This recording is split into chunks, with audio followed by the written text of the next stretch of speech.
Good afternoon. All of a sudden, this is the first time that has ever happened. My name is Keron Niles. I lead a company called Koru Green Limited. I am here with Martin Raymond, also known as Mice, Dr. Suzanne, Burke, and Omari Ashby. We're going to be talking about music policy and the orange economy. Really looking forward to this conversation. Really looking forward to what we're going to share. I just want to just take a little quick opportunity to ensure that you all hear from everybody else before just hearing from me only. So, Martin, Suzanne, Omari, do you guys want to say hi really quickly before we dive all into this? Hi, good day. Welcome all. Hi, good day. Welcome, everybody. Hello. Hi, and welcome. Excellent. Now, so for those of you who might be unfamiliar, Martin Raymond has been mastering music. Probably, I don't want to make him sound old, so I'm not going to do that. But he's been mastering music for a long time. One of my favorite lecturers used to say since Jesus was a boy. But Martin Raymond has been out here doing this for a long time. So, and is one of the best mastering engineers in the country, hands down. More than that, he is also at the University of Trinidad and Tobago. Dr. Burke is a senior lecturer at the University of West Indies and head of department. At the University of West Indies. She also teaches cultural studies. And Omari Ashby, well, I don't want to make him. You see, when you know too much history about people and then you start talking about it, just make them sound old and then you just get buff after. So Omari Ashby has been doing this for a long time as well. Former lead singer of a well-known band. I don't want to make it sound old, but yes, he's very experienced and he's done many things in the industry, not just as a recording artist, but also in studio as well, and also in charge of a company for many years. I mean, he's been involved in so many things, not just recording, but also merch as well. So I think we just to kind of give you the kind of breath that's on the panel today. Today we're going to be talking about music policy and the orange economy. My name is Keron, as I said before, and I'm a cultural industries researcher. I also lead a company called Koru Green. I think it's really important to sit back and reflect on where we are now. And I want us to take a minute and really think about where we are trying to go as a people. No one will develop this industry for us. No one will develop our country for us. This is our work. We have to do the work ourselves. And so if we want to reap the benefits of a more developed, of a more thriving music sector in the future, we have to be able to put in the groundwork now. And that's part of what this conference is about, which is the reason I'm excited. One of the things that we realize in Trinidad and Tobago is that policy in this sector isn't always what we would call problematized, or it isn't well directed, as in we're not always sure what we're trying to achieve. And that is where I want to kick off the conversation today.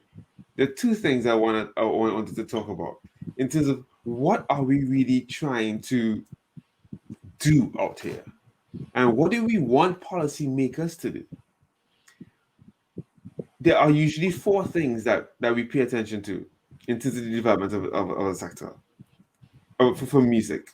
And in terms of policy, we're talking about having good policies, talking about paying attention to profit, we're talking about paying attention to people, and we also talk about paying attention to the places that we need, the infrastructure that we need to move the sector forward.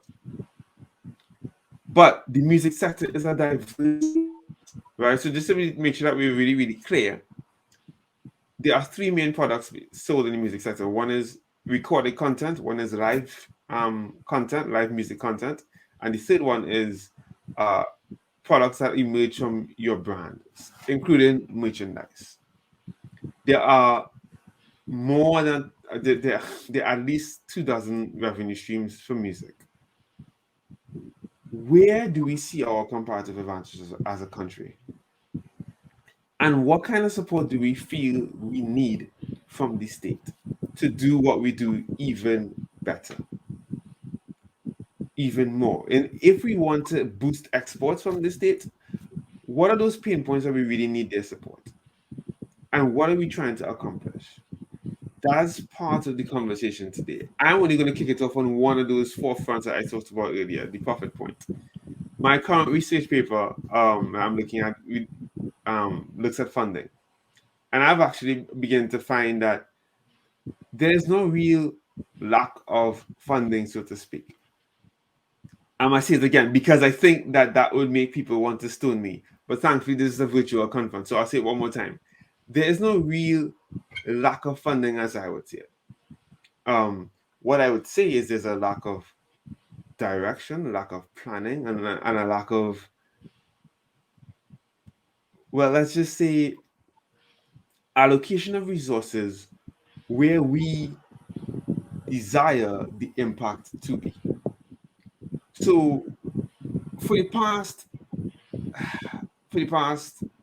let's say, for the past 5 years, 10 years, maybe even going back further, we've spent hundreds of millions of dollars on Carnival. And a lot of the expenditure to host Carnival actually comes directly from the state. Doesn't look like a lack of funding. But more than that,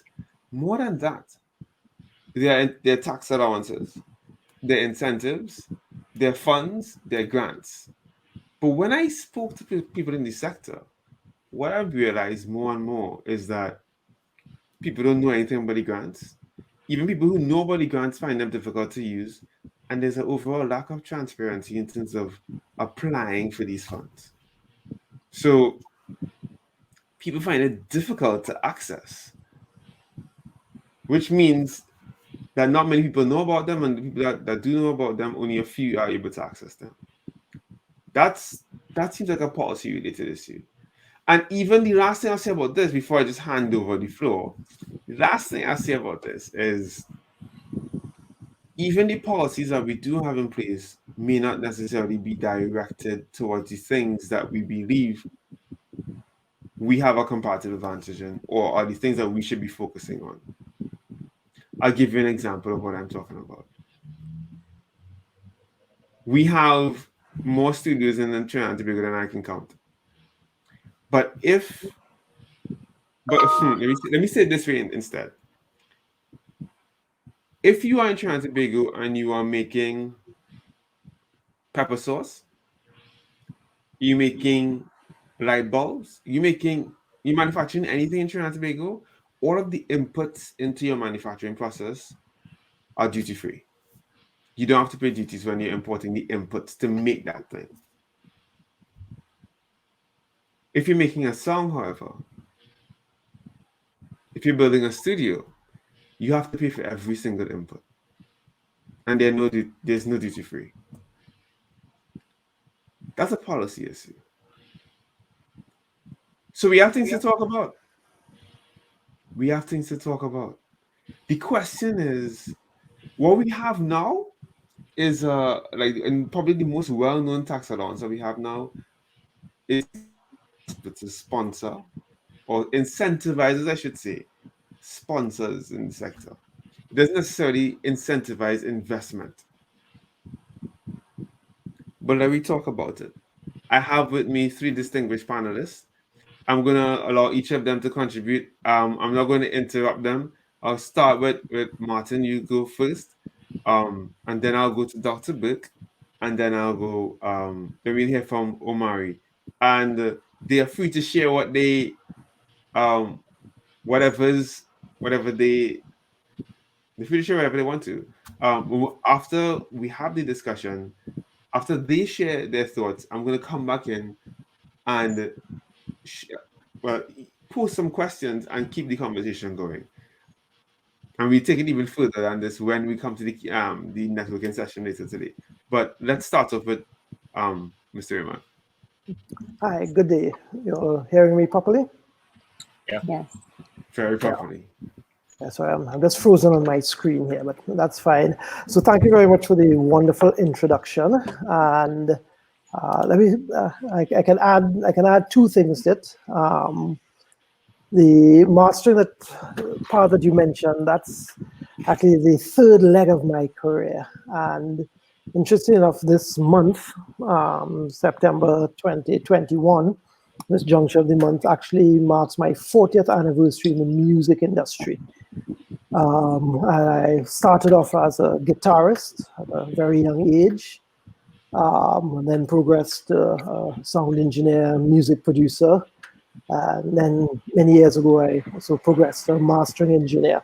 And I was actually thinking about this anniversary a lot in the context of this, because as some of you may know, I started off as a guitarist with a band called Fireflight. It was launched in October 1981. And it was one of the bands together with Chandelier and Sound Revolution. There were others that really changed the landscape of music and entertainment in Trinidad and Tobago. And looking back on it now, all of these bands were led by young guys in their early to mid 20s.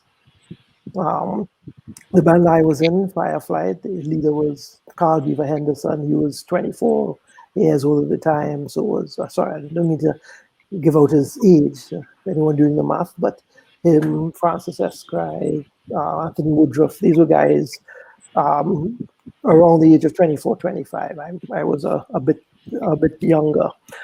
But thinking back on it, what made these bands work? As at that age, these musicians were able to convince investors and persons to invest in their vision and raise millions of dollars in financing, and raise millions of dollars in financing to achieve that vision. And just to me an example of what can be done when, in the case of Fireflight, I really have to thank late Hubert Allen and presently Nestor Lambert of Royal Bank Limited, who shared the vision and made it a reality and formed a company with investors to finance the band's activities. A similar thing was done with Song Revolution. It was just a businessman in St. James who saw these young guys trying to make music and thought, hey, that's better than them hanging out in the street corner, and invested in them. A similar thing with Chandelier. So I think there's always a benefit to be had by investing in youth, and it can bring very, very big rewards. And we're seeing a similar thing all over the world, as you see, for instance, with Korea very much investing in youth culture, etc. So I think the message needs to go out there that investing in youth, investing in music can bring rewards. It's not a handout. It's a business. I should mention, back in the 80s when we launched, the TT dollar was like 2.4 to the US. So when Fireflight launched with $1 million worth of equipment, it's a lot of money we're talking about. And the vision paid off, in spades. Generally, I've also been trying to encourage persons, and the pandemic provides the perfect opportunity to do so. Inviting persons to, I think it's a good chance for us as an industry to focus back on recorded music and getting revenue from recorded music, as opposed to, or in addition to, live performances. So sometime in the late 90s, early 2000s, I have to say, as an industry, collectively, we let the record business get away from us and shifted our focus entirely into live performances. In fact, long before the rest of the international music industry caught up with that, the concept of 360 deals, in fact, existed in Trinidad long before it became a thing for international record labels. But I do feel in that totally letting our record industry go, we've kind of put ourselves at a bit of a disadvantage. So much so that it's unfortunate that I say we have a whole generation now that of artists that do not even know what it is to earn revenue from a piece of recorded music, and in some cases don't even believe that it's possible. A couple of years ago, I found myself in one of those terminal Facebook debates with a younger person who was doubting me that our prominent calypsonians, particularly Sparrow and Kitchener, made the bulk of their revenue from records. He was convinced that that simply wasn't possible. That I told him it wasn't calypso tents and performances where their revenue came from. And it's only when he reached out to Kitchener's daughter for confirmation of this, and I have to thank Kamina for this. She said, yes, that is where Daddy made his money. He sold 500,000 records in Ghana. His records would regularly sell hundreds of thousands of copies, and it was very much a business. There are a lot of challenges with that, but we're seeing a new world of revenue in the music industry, particularly where streaming is streaming and other sources, licensing are concerned, and synchronization rights, etc. So a few years ago, around 2012, like a music publisher, foreign music publisher, told us here in Trinidad that the record industry is dying worldwide, but the music industry is very healthy. In that he meant CD sales were declining, etc. This is before the advent of streaming. And he told me there's more money being made in the music industry right now than at any point in time that he had ever seen in his career. And it's a matter of adapting and figuring out where those revenue streams are. And for investors, just realizing that you can make a dollar out of this. You can make revenue from music. It's not just as I say, a handout at Carnival time. Whether through tax rebates, whether through profit, this is something that we need to look at and focus. That's my contribution for now.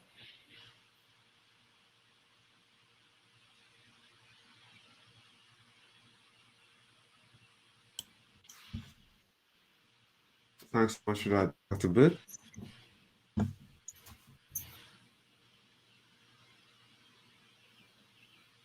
You're muted. Your mic is muted. Sorry. I was just saying thank you for having me. I'm excited to be on this panel. And I'm not afraid to say that I owe. And I have been doing this for a long time, especially from the policy point of view. And in terms of some of the questions that you're asking, in terms of what do we want, what support is needed, what are we trying to accomplish? The beautiful thing about aging is that you get to see things over the long durée. You get to see things develop over a period of time.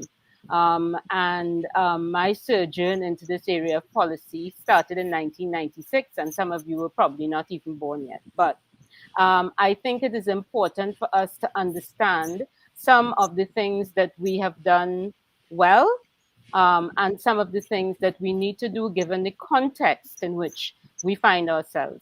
So I want to echo a lot of what Mai said, Martin, in terms of where music was made, certainly by, the golden age of Calypso and so on, the recording industry, and of course to echo the fact that, the music industry is dynamic, it's changing.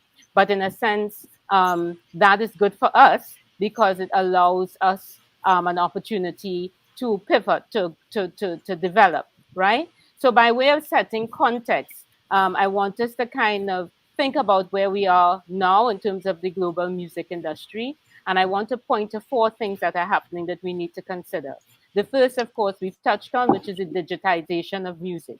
So the ability of music to be on digital platforms and what that means, in a sense, to democratize music, yes? So that everybody could get on there. And Omari knows that a couple of weeks ago, I was introduced to the phenomenon of Zessa music on the digital platforms that had me have very sleepless nights and sleepless days. But you see these young men having 10 million views, 4 million views, etc. So there's something, as Omari says, we have to confront what that phenomena is. So the digitization, but it also means that there's a lot of fragmentation happening in the industry. So there's a lot of spaces for growth. So the recording music industry, as Mice pointed out, is not the same. And in a sense, we were ahead of the curve in understanding that, there are ways in which we organize ourselves that people have now caught up with. And I think Martin pointed out the live music stream as a viable stream. But also, I think the thing that we need to consider is the fact that we have a set of consumers now who are willing to listen to different kinds of music. They want to eat different kinds of music. Yeah. So the phenomena, even of Zesta music, of the what we call the Afro pop, the Burna Boys, etc., is important. And the key thing with the digitization and fragmentation and music in particular is that there are no economies of scale. So people who are small like us, right, can actually have almost an equal chance to make some sort of impact in the industry. Then, of course, there's the issue of the fickleness of the taste of the people that we're dealing with now. So, you're trendy today, might not be trendy tomorrow. So, in that sense, the policy has to be in lockstep with these things that I've pointed out. And as I said, over the long durée, I've seen us do a couple of things to incentivize our music industry. And as Keron indicated, money alone is not, you cannot throw money at a problem. Yeah, you have to decide where along the value chain. So how the money is placed, how you invest it is critical. Yeah. But I think one of the things, so let me say some of the things I think we've done well in terms of understanding the industry and to some extent understanding how it works, yeah, and developing funds and institutions, because you need an infrastructure, right, to support where you want the industry to go, which of course has to do with both things, right, the political and the profit, right? So culture and commerce, how do we, bring those two things together in the music industry? So when people see themselves on MTV or whatever, what it does for your cultural confidence, but also we want the artists to make a living. So this notion of culture and commerce are important in terms of what the policy considers. Right? So you need an infrastructure to support that. And I think to some extent, there's a formalization of institutions to give administrative support. There is a development of funds that people could use and so on. But I think the thing that we have not done very well, and the other thing I think we are beginning to do well, and of course, Martin is part of that, and we are part of that because we are all in universities that train a stock of creative talent. Yeah. So we're beginning to do that, not always in the ways that we want, in the consistent, sustainable ways that we want, but at least we've kind of done that. But the thing that I see consistently over time is this sense of the political will and the understanding that what we want to accomplish and how we can accomplish it, and the sustaining of the efforts over time. So you don't have peaks and troughs, right? And that we see not just music, but the overall creative arts as part of our development, not as an addendum, right? But as an integral part. In fact, it is the wheels on which development should drive, right? Not as an aside. And I think that is the critical thing that the policymakers don't see, right? So in the same way we talk about mainstreaming gender throughout government, we need to mainstream culture and the creative industries throughout government. So in terms of policies, given the context that I laid out earlier, there are some things that have worked, both in developing, I hate to use those terms, and developed countries that I think we need to consider, right? And a lot of that has to do with quotas, right? That bad word. And making sure that the quotas are in lockstep with the amount of music that we have. And to understand that when we talk about local content, it's not just soca and calypso. We have local content across the board, jazz, gospel, across the board, right? So that understanding, I really don't think that we've internalized that. Then, of course, incentives. And how we set up the incentives. So I think what Keron says is really important in terms of we have the incentives, but there's so little transparency in terms of criteria, in terms of what it's going to do, and these kind of targeted approaches, that the lack of trust between people in the industry and these bodies, is high, and something has to be done about that. Right. And of course, the notion that we see the music, the arts, as part of our development, as an intrinsic part of our development. So the will has it, the will does it. If we don't have those across the board, and when I say that, I don't only mean government, I mean even the artists themselves, right? And the consumers. If the will is not there, if the creative and cultural confidence isn't there, right, then you're driving a car without gas. It goes stall, right, in Arima, and it didn't go get you to Port of Spain. So those are just some of my opening thoughts on it. And I'd, like to hand it over to you. Thank you so much for that. I'm going straight to Omari. Maybe not stick. Keep going. I'll come back in after. Okay. Greetings again, one and all. I would also just like to add something to my intro for context. I'm also an adjunct lecturer at the Department for Creative and Festival Arts in the Carnival Studies Unit.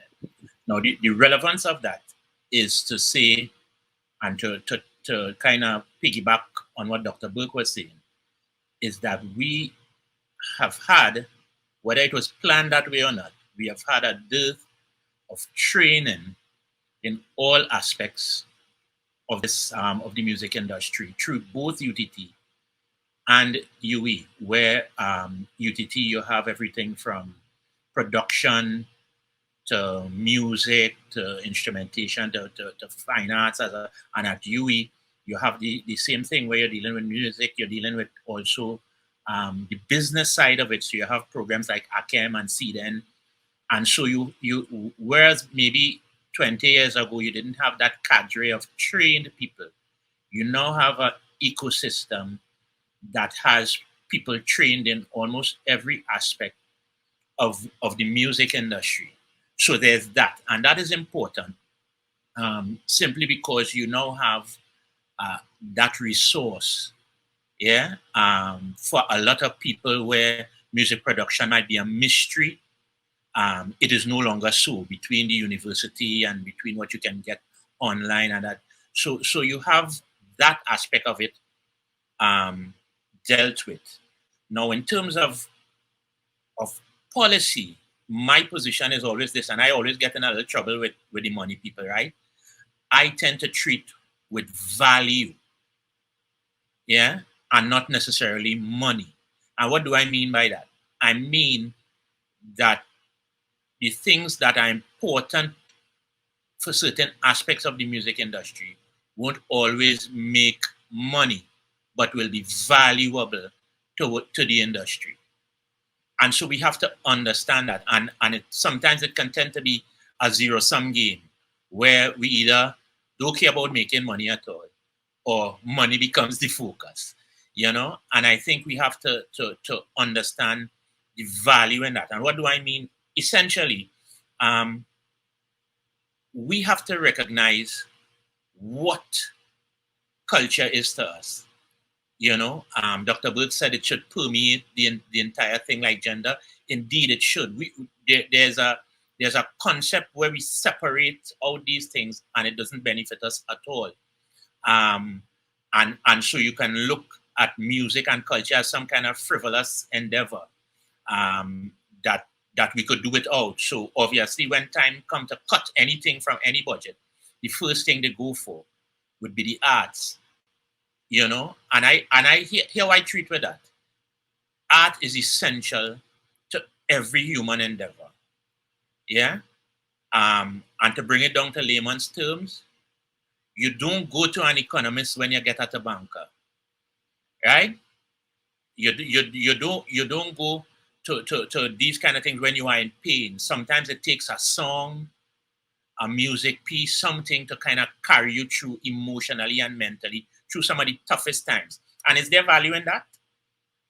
Of course there is. And so we have to look at it from that angle, as well as the angle of course, hard cash. We want to make this money. And so to that end, I also think, like Martin, that the pandemic has put us in a position that people who may not have seen it before are now more pliable, no more in tune to the fact that we have opportunity that not necessarily that you would not look at before. So a lot of times when we look at a project like Carnival or anything like that, and we say, listen, we need to take the music somewhere. It's all right. The Monarch getting 1 million, we go get him 5. And that is not that's not development, right? And increasing prices and prize money, while it may be nice for the artists, it doesn't do anything for the industry per se, right? And so you want to now take a position of empowering artists. And my thing has always been that, create the ecosystem so that I could make money, so that I could get the value out of my product. So I am not necessarily asking you, and that is good for funding alone, right? Or funding forever, because funding for me is something, right? You have young artists, you have older artists, you need to fill a need. You get funding for that. And people who are experienced and may need to go to another level, you get funding for that. But at some point, you also have to allow me to be able to earn. And if I can't get paid digitally, you know, if I can't easily access a PayPal or something like that, then what are we doing? It means then that and I mean, I'm seeing these things coming slowly on board. There's several corporate entities have now started digital pay and all these things, but are they happening fast enough? Is it a situation where we understand that you can now look at music for video games, for all these things, where you can place them in different places? Are we seeing the potential for these things? And in doing so, is there ease of doing business between Trinidad and the outside world for the artists? You know, suppose somebody, if I'm doing work with somebody and they say, well, what is your Cash App? Why don't I have access to that? And so things like these that gives the individual the ability to now exist in an ecosystem. I often make the comparison between our industry and, let's say, a Point Lisas, right? Maybe not so much Point Lisas now, but Point Lisas overall, with the idea of it, where you looked at, all right, it was a state initiative to prepare the space so that entities could come into an ecosystem and then operate. We have never done that for the music industry. And I'm aware that attempts are being made now. Attempts are definitely being made. But again, the overarching policy has to have that in mind. It has to see, and this is for both sides of it. This is not just for the state side, but also, let's say, for people who operate in like, let's say, like a interest group or anything like that. When you look at how they perceive themselves and how the government perceive, you see people talking about a subvention and the government giving this. Whereas my positionality, we have to start looking at an investment. If the state gives out 100, 300 million for Carnival, what is the return on that? You know? And so therefore, if there is a return, can you really look at it as almost like a handout if there is a significant return for the country? And so I think a lot of it has to do with how we see ourselves on both sides. And this is not just the government thing, but also the artists. how do we look at ourselves? Are we seeing ourselves standing in line, looking for a handout? Or are we positioning ourselves as viable entities? I want to take position as an artist now. When I was part of Kindred, the biggest payday I saw was in licensing one of our songs to a company in Europe, the biggest singular payday. And I was so shocked when that happened. I said, people make this kind of money from doing that. And you know what the other thing was? It was in US currency. So if we're talking about earning foreign exchange, why isn't the music industry seen as a viable earner of foreign exchange? Because again, the biggest payday, singular payday I ever had for a song was in licensing. And so it kind of opened my eyes. And so we have to see ourselves in that kind of positionality where we are looking for an ecosystem to be set up, a place where there's ease of doing business, where if I want, I am not prevented from doing business. You know, so there are a lot of artists who said, listen, I'm going to do this. Let me get out there and do this, you know, with or without. And then you set up a website, and when time comes now to set up a payment window, bacchanal in the place.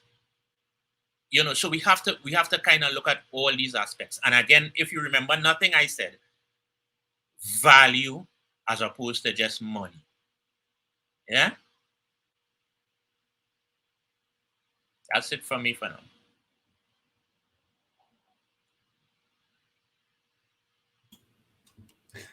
Thanks for that Thanks for that contribution.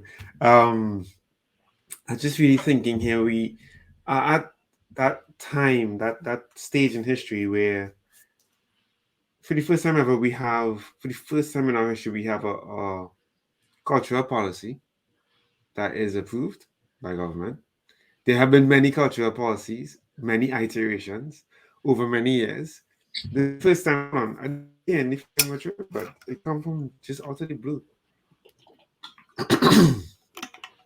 Yeah, sorry about that. So, for the first time in our history, we have a cultural policy. But what next? You know, the question is, and this is not going to be one of those, the government should do this, the government should do that. No, hold on. If we are the sector, and as I said earlier, no one is going to develop this for us, where do we want to go? What do we want out of this?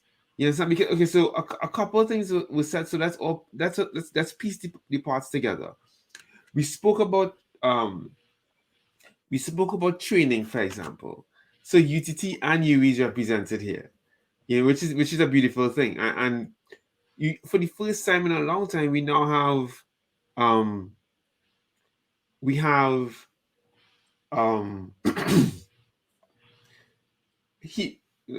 Omari mentioned ACM, which is Arts and Cultural Enterprise Management Training.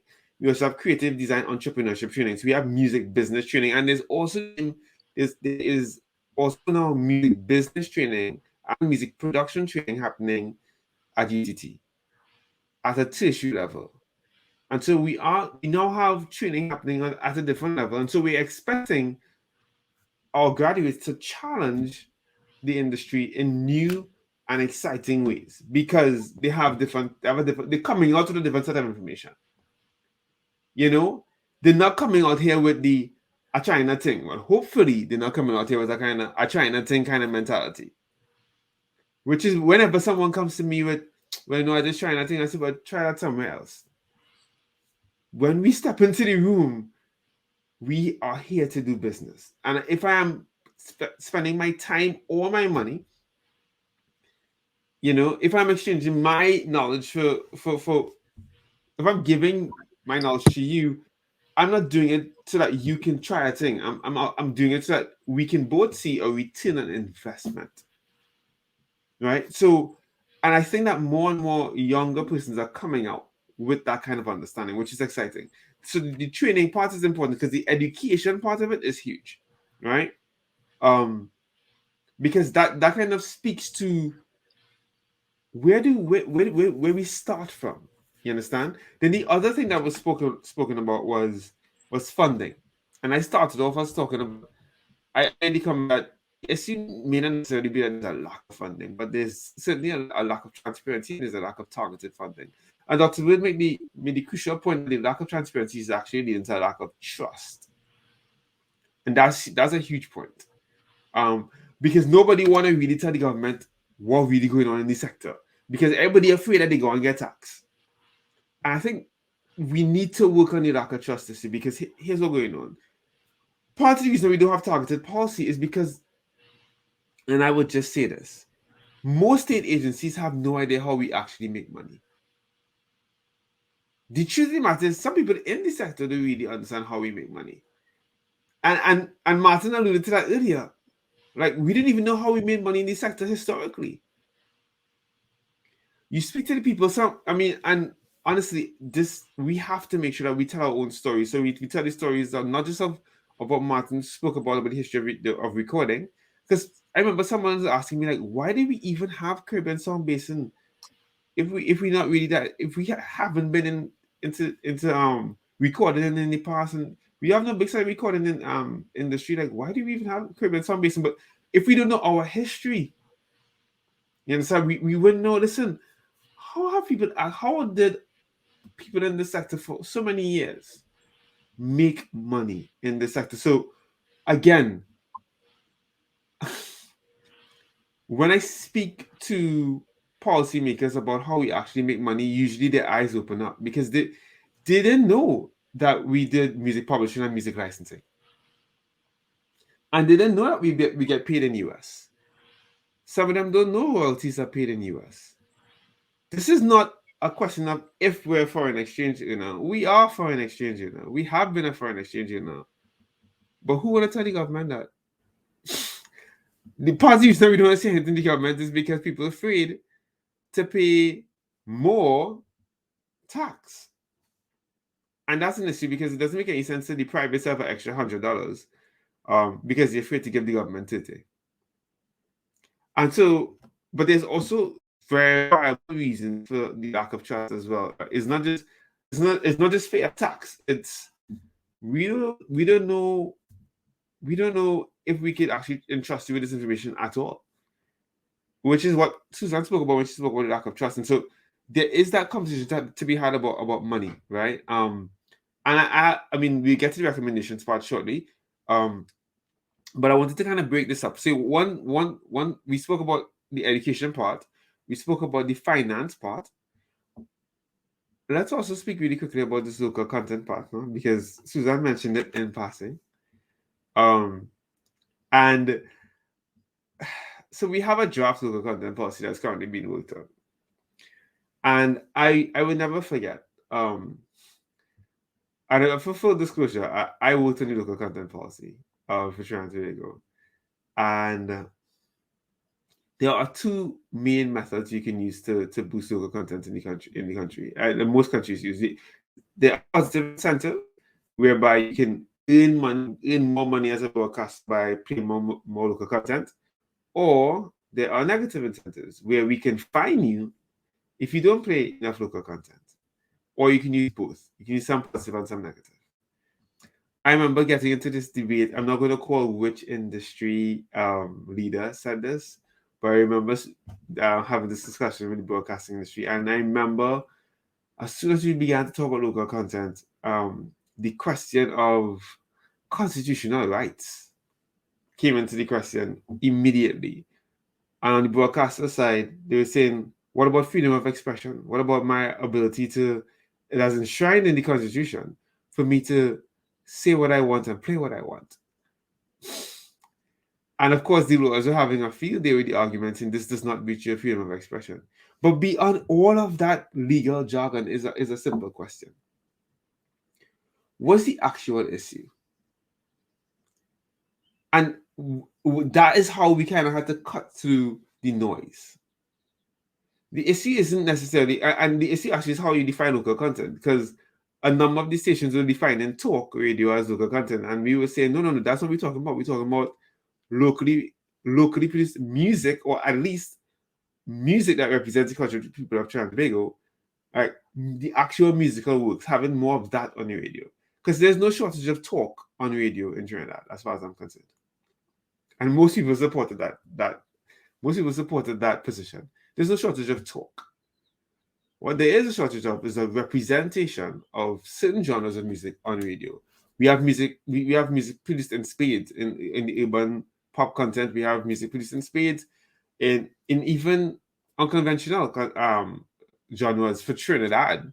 We have rock and roll. We have like Bollywood music being produced in Trinidad and Tobago. We have a lot of different genres, but people will never ever know. Which brings me to the last part of this discussion that I think we need to really make sure that we focus on as well, which is this: in what kind of policy do we need to encourage investment in the sector? And Dr. Burke mentioned that there's no really economies of scale. What there is, and for those of you who are looking at this saying, okay, what is the point of incision for me? The fact of the matter is this, right? We can produce great music, we can produce great quality music, but who's going to let the world know? Marketing and promotion of music is expensive. It is resource and time consuming. And that is essentially the model of record labels right now. They are massive banks that can spend millions on marketing and promotion to ensure that their artists stand above the crowd. They do that so they can get a return on the investment because they own the masters they own the masters. So that's how they make sure that they played.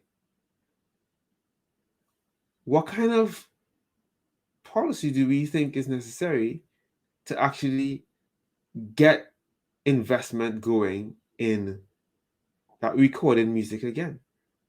Because I mean, Martin,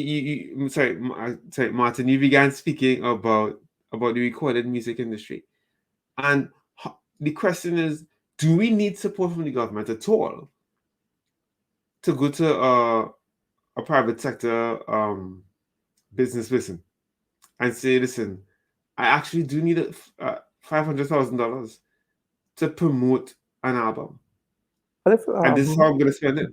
Talk to me. Go ahead. If I can answer that, one thing I actually want to circle back to something that Omari said in terms of the ability to earn in this sector. So I definitely think on the financial side, in terms of earning foreign exchange, there are some things that need to be fixed. For instance, as you mentioned, my later career I was mastering, and I actually have clients from all over the world. I've been doing that for about the past 15 to 17 years. I've had clients from all over the world, and I was using PayPal quite happily until sometime last year. PayPal just stopped working. I could no longer withdraw money or receive or something. I literally have not had a chance to figure out what the issue is. I eventually found out there's some change in policy with different banks or whatnot that means I can no longer withdraw funds from PayPal. And now with all my foreign clients, I have to send them either a wire transfer or they have to send me Western Union. I have to go and line up to receive funds. I'm not sure what happened there, and I haven't had time to investigate, but stuff like that needs to be fixed. I'm glad Dr. Burke has discovered the Zest on Trinidad movement about 3 years a bit late to the party. And I know there's a conversation within that area because persons are getting millions of views on YouTube, and some persons are receiving income, some are not, and there still seems to be a little sort of gray area in terms of exactly how do you receive funds via the YouTube thing in the Caribbean, etc. I've heard different takes on it, but I think there was an issue that seems to have been sorted out now. So those things I think need to be immediately addressed through policy.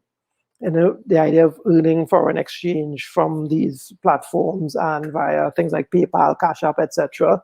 Whatever framework needs to be done, that needs to be put into place. I would say two other things briefly: quotas or incentives, etc. Or let's say local content. I think would definitely help. They would have helped more 20 years ago, but we are where we are now. It's not as important as it once was because of the access to all of these other platforms. So it's something that just needs to be done one way or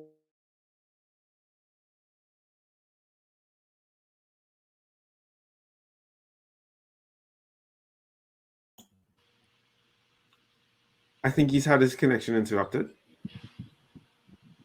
Yeah, he seems to have been frozen. Yeah, but that point that he just made other is just aspect critical. is, yes, I do think the Go government back. has a role. The government has a role in this, and I just want to give an example of what the British government did, and it's something that we are looking at MusicTT and via Ministry of Trade. About 15 to 20 years ago, the British government, I think about 15 years ago, did a kind of a survey of the music industry. And what they discovered was that SMEs, small to medium enterprises, record labels, they were the ones really driving the industry, not the major labels. And in speaking to all of them, they asked, how can we help you? And everyone said the same thing, have an incredibly hard time raising finance. And the government was like, what? Well, you would think that in the land that gave the Beatles, the Rolling Stones, Elton John, etc., business people would see the value of investing in music. But apparently, if your name was Virgin Records or Sony or CBS, yes. But if you were Joe Blow label from Birmingham, apparently not. So there was clearly some sort of gap, and what the government set out to do is create an investment climate linking these small and independent labels with venture capital. And so it recognized that there was no shortage of money, but the linkage was missing, and to put these smaller independent labels in connection with venture capital. And it worked very, very well. In fact, practically every British artist you've heard of in the last 15 years, including Amy Winehouse, Sam Smith, Adele, all benefited from that process, and it brought tremendous financial benefits to the British economy. So much to the point where I think both Sam Smith and Adele have received awards from the British Ministry of Trade just for the income they have generated for the UK. So we are looking at things like that now, MusicTT, and hopefully we can put things in place shortly.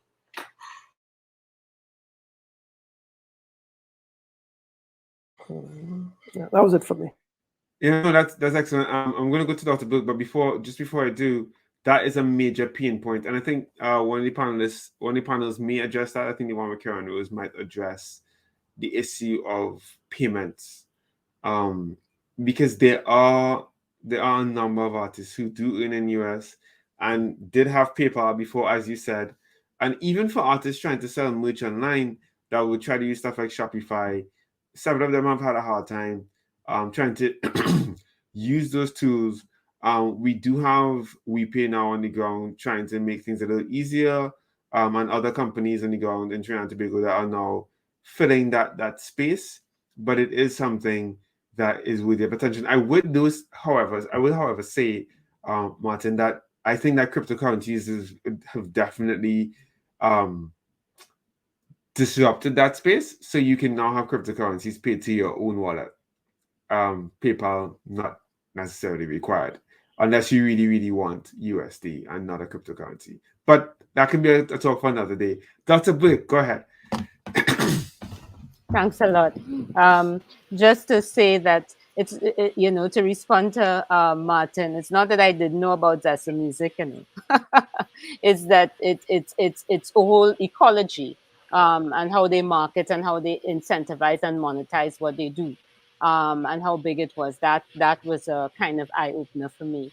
But I wanted to say as well, in terms of this notion of foreign exchange earnings, I just want to remind those of us who are old enough, in 1996, 1997, Keith Nurse and Ralph Henry did the first kind of scoping of the creative industry sector. And it came 6th and 7th in terms of foreign exchange earnings. So it's not a question, and this is in 1996, 1997, right? And it is that study that, of course, gave birth to IDCO and those kinds of things, and then TTN, and now its new iteration in terms of creative TT. So that government does in fact know that these things earn foreign exchange. You might want to say that they don't place enough importance in it, But I mean, you know, if you're, I don't know where that is now, because of course, the consistency of research and mapping the industry, which should lead policy, which is something we haven't talked about, is sporadic at best, right? So in 2014, I did a mapping of the sector. That's almost 10 years ago. And we know that the dynamic issues and relationships in the creative industry, it changes very quickly. And so you almost have to do a mapping every other year or something to get a handle on what is happening on the ground, so that the policy could be in lockstep with what is happening on the ground. The other thing I want to say is that the policy has to be diverse. It can't be one size fits all because of the diversity of the industry.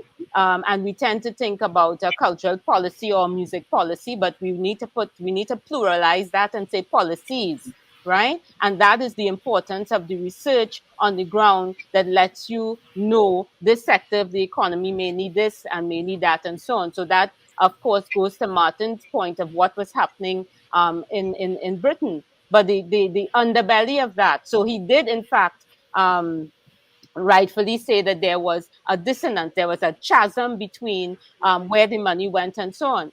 And they have now kind of done 20 years of Cool Britannica, which was their cultural policy. And they have found that sometimes the policy actually reinforced inequalities, right, in that very industry. So it gave money to those who already had.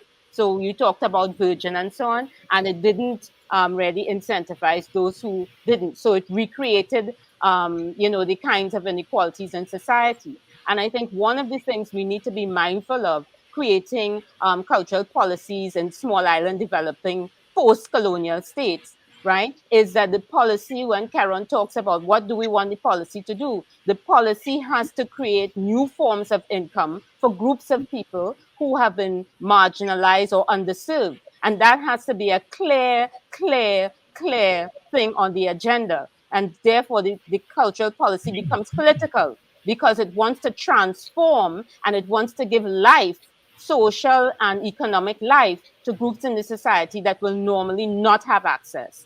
And part of the lack of trust that you indicated earlier is precisely that, right? That we are not sure, you know, where this money is going and how it's going. So even in the British example, in terms of venture capital and so on, we have a moneyed class here, right, that also does not believe in the efficacy of the creative industry sector, and that it can actually be, you know, a player in development. So we have a lot of work to do in terms of rethinking, reimagining policy and what policy means, and not only thinking about the state, right, as the creator of policy, but thinking about policies among ourselves, what I call small p policies, at the community level, at trade association levels, and so on, at levels of hubs. Last night, Omari and I were talking about, or he was sharing in class, right, the importance of CSB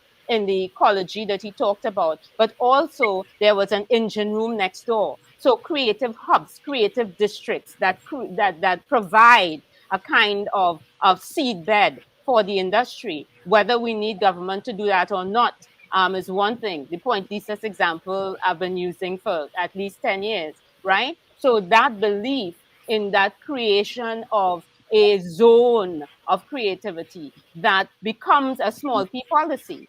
And I think we have to look at policy at different levels, right? To point the way for our development in small states like ours, and not always looking at the national, although there's a place for that. But I want us to kind of deconstruct those things. I'll stop there.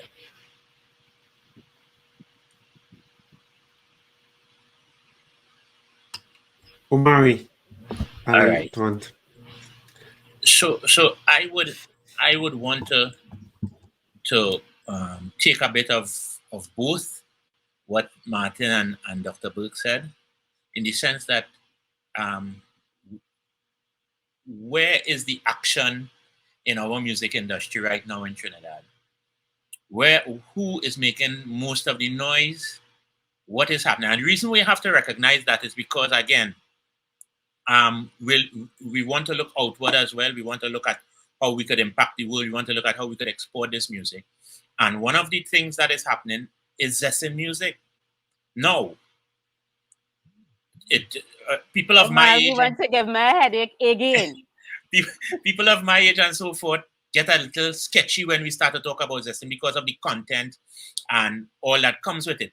But the reality is that the numbers they're doing is saying something. And I always tell people, when you see those kind of numbers, when you see the Sean Pauls and Shaggies and Bourgeois of the world taking notice of what is happening in Trinidad in terms of this Trinidad music, as they call it, or this zesting music, then for the very least, we have to turn our heads and look at what is happening there. At the very least, we have to use it. If you're not happy about the content, then we have to use it as how they used to do those kind of outdated car ads, you know. You put a nice lady, all right, you get the attention, and now let's sell the car. So if it is less than ideal that you're not so comfortable with the idea, but we have to look at what they're doing and why are they getting the attention they're getting. And if now I don't know why, and if we do discover that it's because of the kind of sensational content they share and that kind of perhaps what we call negative, if we find out that is the reason we're getting the attention, then that is no reason to look away from it, because what it means is they already have the attention, and so therefore could we use that attention they already have to now bolster what people are seeing coming out of Trinidad and Tobago. And so I think we have to look at what those young people are doing kind of dispassionately, because trust me, sometimes when I hear the lyrics, I kind of say, whoa, you know, but at the end of the day, something is happening there that we need to pay attention to, and that perhaps can be used as a kind of stimuli to our industry to kind of jumpstart a certain kind of attention, because we need. I am looking at these videos and 9 million views, 5 million, you know. So maybe we need to have a look in that direction. Omar, you had me at hello, you know. I think Martin needs to be. Yeah, that's okay. I want to thank Martin for joining us. I think, yeah. Yeah, thanks to all, yeah. Cool, thanks so much. But honestly, let me say it this way. When I was working for the state, a policymaker, I will never forget saying to the executive director of our agency, I think you should come with me to one of these meetings that I was having. My job was looking at diversification and looking at the creative sector as a vehicle to diversify the economy.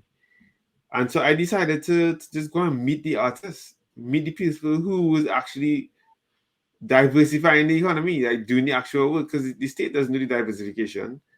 The companies do it, the artists do it. So I started to meet with a whole bunch of artists.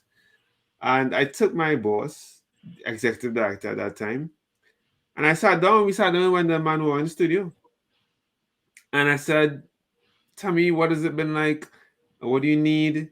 I said, you probably get many of these conversations. And it broke my heart. Absolutely tore me in two. When the man was just like, in all my years of doing this, you are the first public officer to sit down, to come to my office, to come to the studio ever, and just ask, so what do you need? And what's going on? And I was just like, that's impossible. In my mind, I was just like, there's no way you can have a whole career in the music industry and nobody from the state walk in the office and say, well, what's going on here? Like, how can we assist? Like, that is nuts in my mind. So when I will merge that with this other thought, right? People did not like NWA either. And I just going to be real blunt about this. They didn't like NWA at all, especially when they come on and say F the police. But my stance on this is very simple. if persons paid more attention to them saying F the police at that time, George Floyd better still be alive. What is the actual message people out here trying to deliver? That's number one. You understand? And then number two is, what are they actually doing? Why are people gravitating? You honestly, when you look at the records, when you see the kind of crowds that end up being support, when you see the legacy that they created behind them, how did that even happen? They didn't ask permission. Somebody just saw what they were doing and just like, I'm gonna jump on that because something happening. You may not like what some of these artists are doing out there with Trinidad, but if you could put a Trinidad artist on a Soca Monarch stage, like happened the last time we had Soca Monarch, and then it mash up Soca Monarch, people singing the words word for word. What is going on? And you out there still thinking, I don't like when them men talking about guns. I don't like what. Listen, you are not living their reality. But you don't see.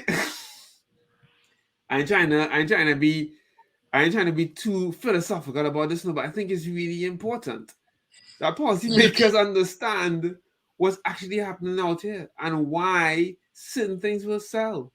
You understand? But also, you want if okay, this is why I think that policy, like how we actually have the conversation, is important, and why it's important that a music export office like MusicTT just be allowed to function based on commercial returns and not just based on political considerations. Because the day some taxpayers here, we're gonna spend our tax dollars to help Trinidad export, men talking about guns and gangs, we want that to represent Trinidad and Tobago. No, sir, keep that here. You feel that we don't know that that sentiment exists? But we have to have more sense on that. There have to be different things and different considerations on the table. And the point of marginalization that Dr. Burke just spoke about is a real point. Is you don't like what Trinidad might be doing, so some, and I'm not saying that this is the reality for MusicTT, that MusicTT, I'm not saying that about audio, but I am saying that there's a very real sentiment of, or you sit down on deciding that we don't know if we want to out there really exporting this music because we don't know if we like it.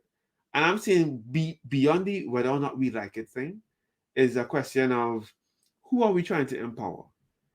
I'm not out there trying to make your art for you, but when you've made the art, I should have facilities in place that allow everybody a chance at experiencing a return on their investment. And when we try to decide what we want the face of Trinidad to be able to look like, when we decide to pick and choose winners, we marginalize others. Let me pause there for a minute. I feel like Dr. Burke might want to respond to that. No, I just wanted to say that yeah, I mean, in any kind of new genre like that. So you brought up NWA, but we had Sparrow in the 1950s talking about gunslingers and so on, right? You know, we can go on Jamaican reggae, right? That for a long time didn't recognize or didn't want reggae to be the face of Jamaica, right? So that this is always happening. And what these entrepreneurs, because they are entrepreneurs, music entrepreneurs. So if you're talking about NWA, they own their own record company and their own masters, right? So it allows us to find ways, right? That, and I mean, remember that policy comes from the French word to police, right? So the policy is not always about facilitating. Sometimes the policy is about shutting down. But as I said, what does the policy mean in states like ours when we want to give opportunities to people who are making a living from talking about their living, which is what reggae did, dancehall, Trinidad, it's doing the same thing. I'm talking about my life, right? This is what it is. And it's resonating. I remember going to India in 2002 or something, in Chandigarh, in a mall, and all they were playing was Biggie and Tupac, okay? Who were both dead at the time, right? By that time. But what the messages in the music resonated with the subalterns in India, with the poor people in India. It didn't matter that they were African Americans. So we need to, facilitate, right? But there are things that the policymakers or the gatekeepers are not going to like about that facilitative role, because they see their role not to facilitate, but to police, right? What does the face of Trinidad look like? And this makes these people find alternative ways. And again, I want to put in a plug for research. So we need to kind of figure out what is it about Trinidad music, right, that is resonating not just in Trinidad, not just in the Caribbean, but across the world. And then perhaps the policy could find ways of reflecting or enabling or whatever. Yeah. But the research then is key, and we just can't sit back and say, oh my God, what are they saying? Because history tells us that, these people will find a way. Bob found a way. They will find a way. And we don't want, to lose the opportunity to assist in what they're trying to do. So, yeah. That's awesome. Omari, anything to add before I take it straight up? Again, I am an advocate for because I have told people the impulse that created that generation of the Kiskitty Caravan, of which Kindred was part, of which Ataclan was part, Ozzy, Guetoria and Sister and all these people. The same thing that triggered that is what is triggering Trinidad, right? There's a disconnect that I have observed, though, in that for us, we had access to ready mentors to take us kind of through what we were trying to express. Now, you don't necessarily have that. There's a disconnect because of, so for instance, for me to get into a studio, I had to actually go to a studio, sit with somebody who was in the studio who owned or managed or something. And now, as a young person, you just have to have access to sometimes not even a laptop, just a tablet, and you're making your own music. So there's no one that they have to go to engage with to get the music done. And so what we are witnessing is what would happen if you allowed young, raw energy without filter just to do the thing. And perhaps there's nothing wrong with that, but I always say that there's always room for some kind of mentorship. And people look at mentorship in terms of trying to guide them to a particular way. My thing is really the mentorship is to show them possibilities. To show them possibilities. The look at this. So I often make the point that perhaps what is needed is some kind of Quincy Jones-esque personality that understands, listen, I don't have that young energy. I can't produce a song like that. I don't know. I'm not feeling what they're feeling. Allow them to feel and then say, well, listen, if you do this with the music here, it creates a much wider impact. So he's not really telling them what to do, say, or whatever, but he's now bringing that experience to bear to expand perhaps the audience, their feel, their potential, and that kind of stuff. And I think there's potential for that. And for me, I'm a ground up person, but I also want to really back what Dr. Burke has said. We need to do the research. We need to really figure out what is happening there, because all I've said is really just speculation. We need to get down there and see why, if a Trinidad artist put out a song today, by tomorrow it's probably 500,000 views. What is that phenomenon? We need to look at it, perhaps examine it, and in there we may discover some things that are useful. So in the last 5 minutes of this panel, I really wanted to kind of we've spoken about the need for research. We've spoken about existing training. We said that we now have more opportunities for training, which I think is really important, because I think it also provides opportunities for mentorship, by the way. Omari. I think that's really important. So I think the point about mentorship is well made. We spoke about education, we spoke about mentorship, but we just spoke as well about the need for research.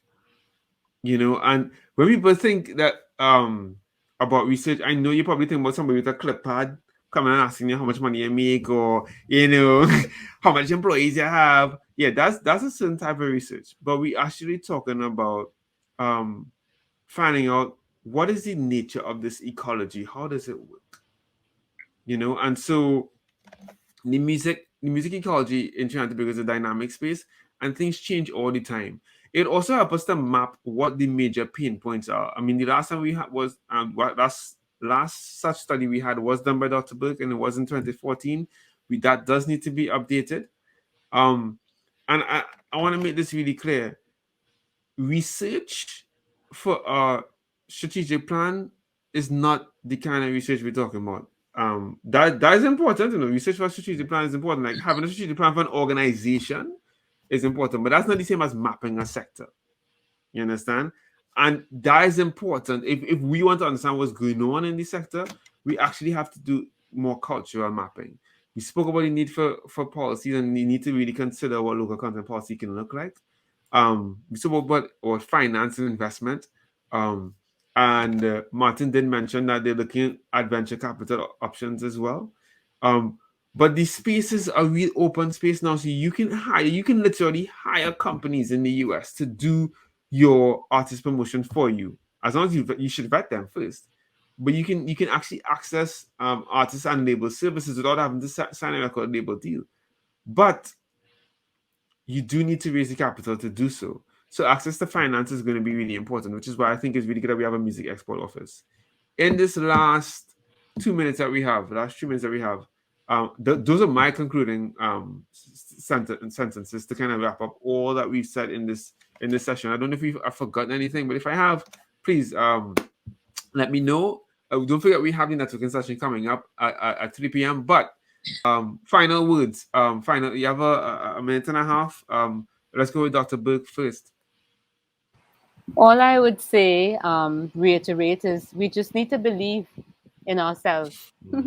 Yeah, and to believe in the possibilities, and just do. I mean, people on the ground are doing, and we just need to shift our gaze a little bit and look at what is happening and see how best we can enable and develop what is happening. But it comes from a sense of belief and will. Yeah, and I would just add to that. Let's look at value. I know we're dealing with money, and money is important, and but value is critical, because you see, as long as you value what you have, as long as you understand the value of culture, as long as you understand the value of music, there's a certain kind of creative and cultural confidence that Dr. Burke mentioned that goes along with that. And when you have that confidence, it shines through, and the world understands what you have to offer. And then all your money, and then the people will come in, and people will start to understand what you could make and all. But value is key. Value. Yeah.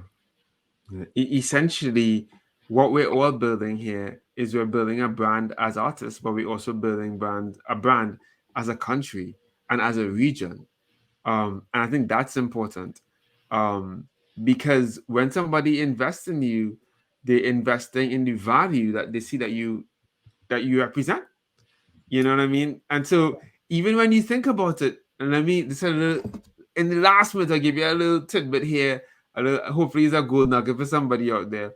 If you're looking to pivot into music synchronization and more music licensing, one of the ways that you can literally increase your music licensing revenues, and this is from experience here, because again, I work at Freetown Collective, and this is something that we've done many times over. I'm very passionate about music licensing, and the two things that we think about is the risk to our brand and the value that our brand adds. And when companies come to us, the two things that they highlight are the risk to their brand and the value that we can add to their brand.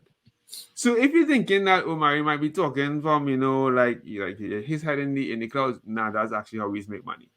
I want to thank you for joining us today on Music Policy and the Orange Economy, brought to you by Koru Green. I want to thank Omari Ashby. I want to thank Dr. Thanks for Burke having me.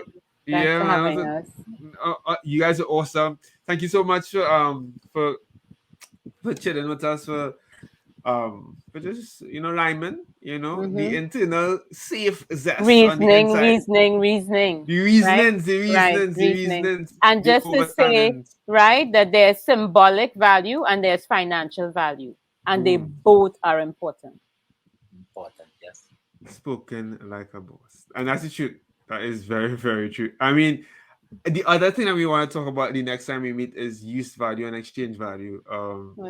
Yeah, exactly. Exactly. They're connected. They're connected. They really are. So don't forget, we be there. We may not be there for the whole networking session, but definitely we'll be there at 3 p.m. for the networking session. If you have questions, comments, things you want to ask us, we'll be inside there. So please feel free to check us out in the networking session. Thank you so much for joining us. Have an amazing rest of conference. Take care and stay safe. Bye. Bye.